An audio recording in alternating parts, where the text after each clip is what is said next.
Film की शुरुआत 1918 में हुई, जहां पहली जंग तकरीबन अपनी आखिरी मरहले पर थी। हमें टेक्सास में एक लड़की दिखाई गई जिसका नाम पर्ल होता है, जो यहाँ अपने मोम डैड के साथ रहती है। वैसे तो ये फैमिली जर्मनी में रहती थी, पर अभी लोग यहाँ आकर शिफ्ट हो गए हैं, क्योंकि पर्ल का हस्बैंड एक आर्मी सोल्जर है जो अपने मुल्क के लिए उस जंग में लड़ने गया है। यहाँ पर्ल के डैड पूरी तरह से पैरालाइज्ड हैं, यानी उनके हाथ पाँव जिस्म काम नहीं करते, वो बेचारे ऐसे पड़े रहते हैं। पर्ल की मोम अपने फार्म और अपने पूरे घर को संभालती है। वो पर्ल को कह रही थी कि तुम हमारी इकलौती बेटी हो, इसीलिए पूरे फार्म की जिम्मेदारी तुम्हारी है, तुम उसकी देखभाल किया करो ठीक से। यहाँ हमें पता चला कि उसे थिएटर देखने का बहुत शौक है, इसीलिए जब भी उसे मौका मिलता है वो चुपके चुपके थिएटर देखने चली जाती है। साथ ही उसे डांसर बनने का बहुत शौक है, इतना शौक कि उसे जुनून है कि मैं भी कभी ग्रुप के साथ डांस करूँ। उसने इस बारे में कई बार अपनी मोम को बताने की कोशिश भी की, पर हर बार उसकी मोम ने ये कहकर मना कर दिया कि नहीं, मैं ऐसा नहीं चाहती, अपने शौक को मार लो, क्योंकि मैं चाहती हूँ तुम अपनी फार्म की, अपने डैड की देखभाल करो जो बीमार है। जिस पर पर्ल सोचती है कि मेरा सपना तो बहुत बड़ा है, जिसके रास्ते में मेरी फैमिली और मेरा फार्म आ रहा है, जिस वजह से जहनी तौर पर अब वो भी डिस्टर्ब रहने लगी थी। इसीलिए उसे जब भी मौका मिलता वो अपने फार्म के जानवरों को मारती थी और तो और अपने डैड को भी परेशान किया करती थी जब उन्हें खाना खिलाती। अब ये उसकी तो बहुत बुरी आदतें थी, पर इसके अलावा उसे नशा भी लग गया था। सिगरेट, शराब, हर किस्म का नशा कर लेती थी। उसका ज़हन अजीब कुछ इस वजह से भी था क्योंकि वो अकेलापन महसूस करती थी, इसलिए जब भी उसे लगता कि मेरा कोई भी नहीं है तो वो अपने हस्बैंड के खत पढ़ लेती है। लेकिन जैसे तैसे करके वो अपने काम और शौक दोनों को टाइम दे रही थी। जैसे कि फार्म के सभी काम खत्म करने के बाद वो थिएटर देखने चली ही जाती थी। एक दिन उसकी मुलाकात थिएटर के डायरेक्टर से हुई, जो पर्ल को देखता ही रह गया क्योंकि वो उसे बहुत खूबसूरत लगी। वो पर्ल से बातें करने लगता है। बातों ही बातों में पर्ल उसे बताती है कि मुझे डांस करने का बहुत शौक है, मैं एक डांसर बनना चाहती हूँ। जिस पर डायरेक्टर कहता है कि अगर तुम्हें इतना ही शौक है तो तुम एक शो मेरी तरफ से देख सकती हो, जिसके तुम्हें पैसे नहीं देने पड़ेंगे। लेकिन पर्ल ने मना कर दिया, ये कहकर कि नहीं, अभी नहीं, फिर कभी देख लूंगी। दरअसल वो थोड़ी शर्मीली थी। इस पर डायरेक्टर उसे कहता है कि मुझे जहाँ तक लगता है तुम एक बहुत अच्छी डांसर बन सकती हो और शर्माओ मत, ये रखो मेरी तरफ से। इतना कहकर वो उसे कैमरा की नेगेटिव रील काट कर देता है। पर्ल उसे बता देती है कि मेरे हस्बैंड जंग लड़ने गए हुए हैं, जो कहकर वो यहाँ से अपने घर जाने के लिए निकल गई। आज वो बहुत खुश थी, इसीलिए अपने खेतों में जाकर वहाँ ऊपर लगे स्केरक्रो के पास चली जाती है। स्केरक्रो दरअसल खेतों में खड़ा किया गया इंसान जैसा पुतला होता है, जिसे परिंदों से फसलों को बचाने के लिए खेतों में खड़ा किया जाता है। वो स्केरक्रो के पास जाकर उसके साथ डांस करने लगी, पर जब उसे ये जगह छोटी लगी और मजा नहीं आया डांस करने का, तो वो स्केरक्रो को नीचे उतार कर ही उसके साथ डांस करने लगी। डांस को वो ऐसे महसूस करती है जैसे सच में एक इंसान के साथ कर रही है, इसीलिए पूरी तरह उसमें खो गई। बिल्कुल ऐसी डांस कर रही थी जैसे एक कपल करता है। तभी अचानक उसे स्केरक्रो में डायरेक्टर का चेहरा दिखने लगा, जिस वजह से पहले तो एक बार वो चौंक गई, लेकिन फिर दोबारा डांस करके उसे महसूस करने लगी। उसकी हालत देखकर हम साफ साफ समझ पाते हैं कि पर्ल का ज़हनी तवाज़ुन अब और खराब हो रहा है, क्योंकि उसका ये जुनून बुरी तरह उसके सर पर सवार हो गया है। थोड़ी देर और डांस करने के बाद वो अपने घर आ गई, पर आज क्योंकि वो आने में लेट हो गई थी, इसलिए उसकी मोम को बहुत गुस्सा था। वो पर्ल को काफी बातें सुनाती है। रात को जब ये लोग खाना खा रही थी तो पर्ल की मोम पूछने लगी कि मैंने जो पैसे तुम्हें दिए थे उसमें से 8 सिक्के कम हैं, बताओ वो कहाँ खर्च किए तुमने, मुझे इसका हिसाब चाहिए। लेकिन वो कोई जवाब नहीं देती, मजे से खाना खाती ही जाती है। उसकी मोम को ये चीज बुरी लगी, इसीलिए वो पर्ल के सामने पड़ी प्लेट खींचकर कहती है कि तुम्हें समझ नहीं आ रही, मैं तुमसे कुछ पूछ रही हूँ, उन पैसों का हिसाब दो वरना आज तुम्हें खाना नहीं मिलेगा। लेकिन वो फिर भी कोई जवाब नहीं देती और खुद ही गुस्से में उठकर खाना छोड़कर चली जाती है, क्योंकि वो पैसे आज उसने थिएटर में लगा दिए थे। आज उसका पसंदीदा शो था जिसमें उसका सबसे पसंदीदा डांस दिखाया गया था। अगले दिन यहाँ पर्ल के हस्बैंड की बहन आई, जो अमेरिकन थी, बहुत खूबसूरत दिख रही थी। उसके पहनावे से लग रहा था कि वो काफी अच्छी फैमिली से है, उसकी माली हालत बहुत अच्छी है। वो पर्ल को बताती है कि 2 दिन बाद यहाँ एक चर्च में ऑडिशन है, जिसमें बहुत सारी लड़कियाँ डांस करके दिखाएंगी और उन्हीं में से बेहतरीन डांसर्स का चुनाव किया जाएगा। जिसको भी चुना गया बेहतरीन डांसर के तौर पर उसे 7 शहरों की सैर करवाई जाएगी। इसके अलावा और भी बहुत कुछ है। ये सुनकर पर्ल की आंखें खुली की खुली रह गई, क्योंकि उसका भी दिल करने लगा कि मैं भी उस ऑडिशन में जाऊं, डांस करके दिखाऊं, ताकि चुने जाने पर एक अच्छी डांसर बन जाऊं, जो हमेशा से मैं चाहती हूँ, मेरा सपना है।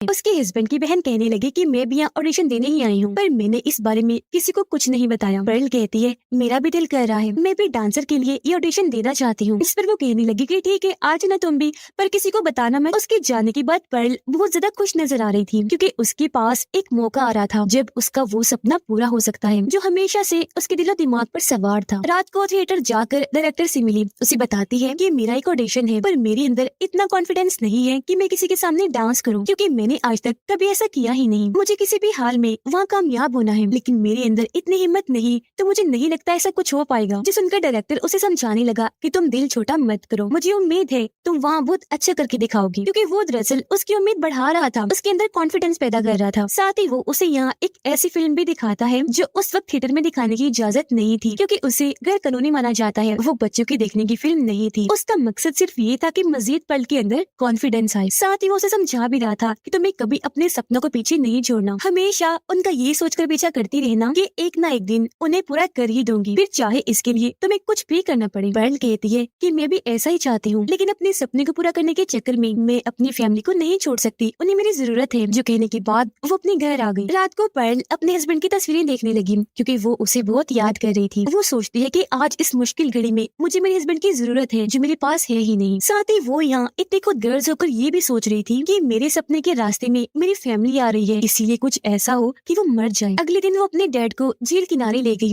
जिसमें मगरमच्छ भी था। जिस लकड़ी पर वो अपने डैड को लेकर खड़ी थी, व्हील चेयर को वो उसके किनारे पर ले आती है। उसे देखने से लग रहा था कि वो अपने डैड को झील में फेंक देगी, उन्हें मगरमच्छ खा जाएगा और इस तरह वो अपने डैड को मार देगी। लेकिन ठीक वक्त पर उसकी मॉम यहाँ आ गई, क्योंकि उन्हें शुरू से ही पर्ल पर भरोसा नहीं था। वो जानती थी कि हमारी बेटी थोड़ी सी साइको पागल सी है, जो कुछ भी अजीब कर सकती है, तो वो हमेशा उस पर नजर रखती थी। अब वो पर्ल को कहती है कि चलो यहाँ से जल्दी और अपने डैड को फौरन घर लेकर जाओ, जिस पर उसने ऐसे ही किया। अपने डैड को वो घर ले आई। रात को जब ये लोग खाना खा रही थी, तो पर्ल की मॉम उसे कहती है कि मुझे तुम्हारे कमरे से फिल्म का पोस्टर मिला है। मैं जानती हूँ कि तुम छुप छुप कर थिएटर जाती हो, पर याद रखो अब से ऐसा नहीं होना चाहिए, तुम कहीं नहीं जाओगे थिएटर देखने। असल में ये वो वक्त था जब थिएटर जाना, डांस करना और डांस देखना बहुत गलत माना जाता था। पर्ल ने समझाती है, मोम आप ऐसा कैसे कर सकती हैं? मेरी तरफ तो देखिए, ये मेरा सपना है, आप क्यों रुकावट बन रही है इसमें? कल चर्च में ऑडिशन है, मैं वहाँ जाऊंगी, उसमें हिस्सा लेना चाहती हूँ। मैं आपसे वादा करती हूँ, अगर वहाँ कल मैं ना चुनी गई तो कभी डांस का नाम तक नहीं लूंगी। पर उसकी मोम ने फिर भी मना कर दिया कि नहीं, तुम कहीं नहीं जाओगी। जिस बात को लेकर उसकी अपनी मोम से बहस हो गई। मोम बात न मानने पर पर्ल को बहुत डांट रही थी, उसे थप्पड़ भी लगा देती है और तभी उनकी हाथापाई शुरू हो जाती है। इस हाथापाई में पर्ल की मोम के कपड़ों में आग लग गई, वो फैलकर उनके सारे कपड़ों में लग गई। ये देख वो खुद भी काफी डर गई और पर्ल भी घबरा गई। उसने जल्दी से गर्म पानी लिया और अपनी मोम की आग बुझा दी, लेकिन तब तक वो काफी जलकर झुलस गई थी। वो जल्दी से मोम को घसीटकर बेसमेंट में ले आई, उन्हें यहाँ बंद करके थिएटर में आ जाती है, जहाँ एक बार फिर उसकी मुलाकात डायरेक्टर से हुई। वो खुद को अकेला महसूस कर रही थी, तो उसकी गले से लग जाती है। यह दोनों की काफी बातें हुई, रात वो एक साथ ही गुजारते हैं। अगली सुबह पर्ल जब अपने घर जाने लगी, तो डायरेक्टर उससे कहता है कि रुक जाओ, मैं तुम्हें अपनी गाड़ी से घर तक छोड़ दूंगा। वो मान गई। थोड़ी देर बाद डायरेक्टर के साथ गाड़ी में बैठ अपने घर के लिए निकल गई। रास्ते में उसने एक सोल्जर को देखा। दरअसल अब जंग खत्म हो गई थी, तो सभी सोल्जर्स अपने अपने घर जा रहे थे। वो सोचती है कि इसका मतलब मेरा हस्बैंड भी आने वाला है। फिर घर आने के बाद वो डायरेक्टर को भी अंदर बुला लेती है। उसे बताने लगी कि यहाँ मैं अपने डैड के साथ अकेली रहती हूँ। वो यहाँ अपनी मोम के बारे में कुछ नहीं बताती। फिर उसे अपना कमरा और पूरा घर दिखाने के लिए ले गई, जहाँ डायरेक्टर को ये देखकर काफी हैरानी हुई कि घर का सारा सामान इधर उधर बिखरा पड़ा है। साथ ही बेसमेंट से बार बार खटखट की आवाज आ रही थी। तो इसलिए जब डायरेक्टर इस बारे में पर्ल से पूछता है, तो वो जवाब देती है कि मैंने अपने डॉग को बेसमेंट में बंद करके रखा हुआ है, क्योंकि उसे बाहर रखती हूँ तो वो बार बार भाग जाता है।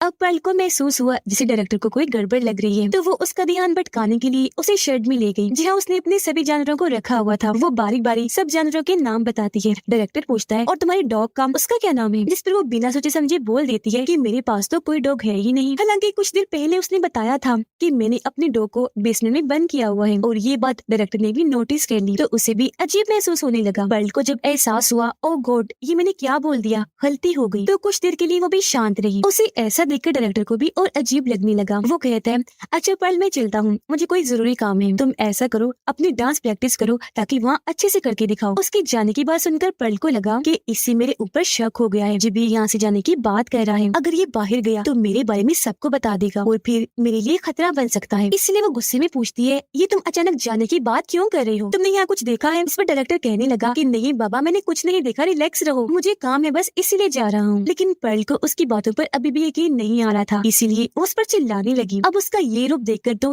डायरेक्टर भी और डरने लगा, इसीलिए वो अपनी जान छुड़वाकर जल्दी से गाड़ी में आकर बैठ गया यहाँ से जाने के लिए। लेकिन तभी बाहर पर्ल आई, जो उसके सीने में नोकदार बेलचा घुसा देती है। उसका बहुत तेजी से खून निकलने लगा। इतनी हालत खराब हो गई कि वहीं उसकी मौत हो जाती है। पर्ल ने ऐसा इसलिए किया ताकि वो बाहर जाकर उसकी असलियत किसी को ना बताए। हालांकि डायरेक्टर को बस अजीब लगा था, उस पर ज्यादा शक नहीं हुआ था, और फिर उसे जमीन पर लिटाकर बेलचे से उसका सर ही उड़ा देती है। इसके बाद वो गई बेसमेंट बेसमेंट में चाकू से हमला करके अपनी मोम को भी मार देती है, क्योंकि वो बेचारी तो पहले ही जख्मी थी और उसे ऐसे करते हुए देखकर उसकी डैड बहुत दुखी हो रही थी, क्योंकि वो इतनी पागल हो गई थी कि उसे बस अपना ऑडिशन नजर आ रहा था। उसकी जिंदगी में कौन कौन है और उनके साथ वो क्या क्या कर रही है, इस बात की उसे कोई परवाह नहीं थी। ऑडिशन के लिए वो अच्छे से कपड़े पहनकर तैयार होकर जाने लगी, पर जाने से पहले उसकी नजर अपने डैड पर पड़ गई। उसे लगा कहीं ये मेरी राह में रुकावट न बन जाए, तो उन्हें भी वो बड़ी बेरहमी से मार डालती है। फिर वो डायरेक्टर और उसकी गाड़ी को जेल के पास लेकर आई, धक्का देकर उसकी गाड़ी समेती नदी में फेंक देती है। फिर वो अपनी साइकिल के जरिए चर्च गई, जहाँ ऑडिशन के लिए और भी कई सारी लड़कियां आई हुई थी। यहाँ उसे अपने हस्बैंड की बहन भी मिल गई, जो पर्ल को बताती है कि ऐसा सुनने में आया है जैसे एक शहर से एक ही लड़की को चुना जाएगा, जिसके बाद बारी बारी सब लड़कियां डांस करके दिखाती हैं। पर्ल की जब बारी आई तो वो बहुत खुश होकर डांस कर रही थी, लेकिन उसकी परफॉर्मेंस जजेस में से किसी को भी पसंद नहीं आती, क्योंकि जजेस को उसके डांस करने के साथ साथ उसका लुक भी पसंद नहीं आ रहा था। उन्हें एक ऐसी लड़की की तलाश थी जो दिखने में अमेरिकन लगे, यानी उसके बुरे बुरे बाल हों। इसीलिए वो उसे मना करके जाने को कहती है कि तुम नहीं चुनी गई। हालांकि पर्ल उनके सामने काफी मिन्नतें करती है, रोती है कि प्लीज मुझे मत निकालो, मैंने इस दिन के लिए बहुत इंतजार किया, ये मेरा सपना है। पर उसकी बात सुने बगैर जबरदस्ती उसे निकाल दिया जाता है। बाहर आकर वो फूट फूट कर रोने लगी। तभी उसके हस्बैंड की बहन आकर कहती है उठो पर्ल,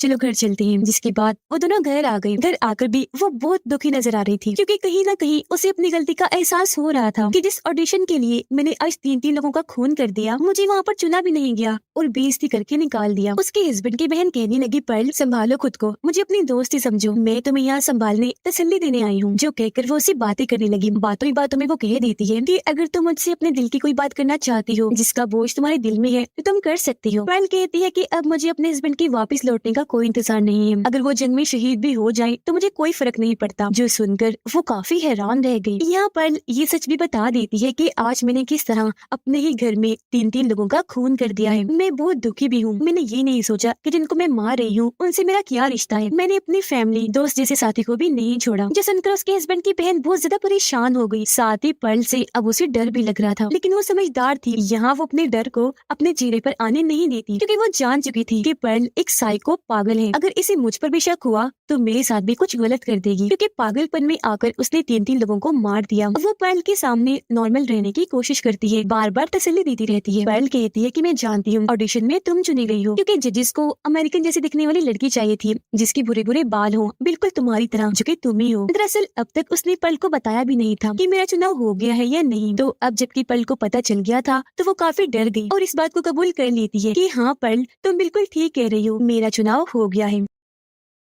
ये बताते बताते वो उठ खड़ी हुई, दरवाजे के पास आ गई ताकि यहाँ से निकल सके। फिर कहती है कि मुझे मेरा चुनाव का इनाम दिया जाएगा, अगले ही हफ्ते मैं 7 शहरों की सैर करने के लिए चली जाऊंगी। ये सुनकर पर्ल को उससे बहुत जलन होने लगी, क्योंकि ये उसका सपना था, जुनून था, जिस चक्कर में उसने अपनी पूरी फैमिली और डायरेक्टर को भी मार दिया जो उसका दोस्त था। पर आज उसके इस सपने को उसके हस्बैंड की बहन जीने वाली थी, जो सोचकर उसकी जलन बढ़ती ही गई। वो किसी तरह बाहर आ गई और यहाँ से जाने लगती है। तभी उसके पीछे पीछे पर्ल भी आ गई, जिसने हाथ में कुल्हाड़ी पकड़ी हुई थी। कुल्हाड़ी देखकर वो डर गई, अपनी जान बचाने के लिए यहाँ से भाग जाती है, लेकिन ज्यादा दूर तक नहीं भाग पाती, क्योंकि पर्ल जो कि लगातार उसका पीछे कर रही थी, आखिर उसे पकड़ ही लेती है। उसकी कमर में कुल्हाड़ी घुसाकर उसकी जान ले लेती है। ऐसा करने के बाद वो हर रोज की तरह अपने मोम डैड के साथ खाने की टेबल पर बैठकर दुआ कर रही थी। उसके सामने उसके मोम डैड तो हैं, पर जिंदा नहीं, मरे हुए, क्योंकि उसने दोनों की लाशें सामने रखी हुई थी। पर्ल यहाँ भी रो रही थी और अब वो पूरी तरह पागल हो गई थी, लेकिन कहीं ना कहीं उसे अपनी गलती का पछतावा था कि अपना सपना पाने के लिए मैंने कितनी बड़ी गलतियां कर दी। जबकि उसकी मोम हमेशा उसे समझाया करती थी कि बेटा कभी भी बढ़ चढ़ के सपना मत देखो, जो कुछ भी तुम्हारे पास है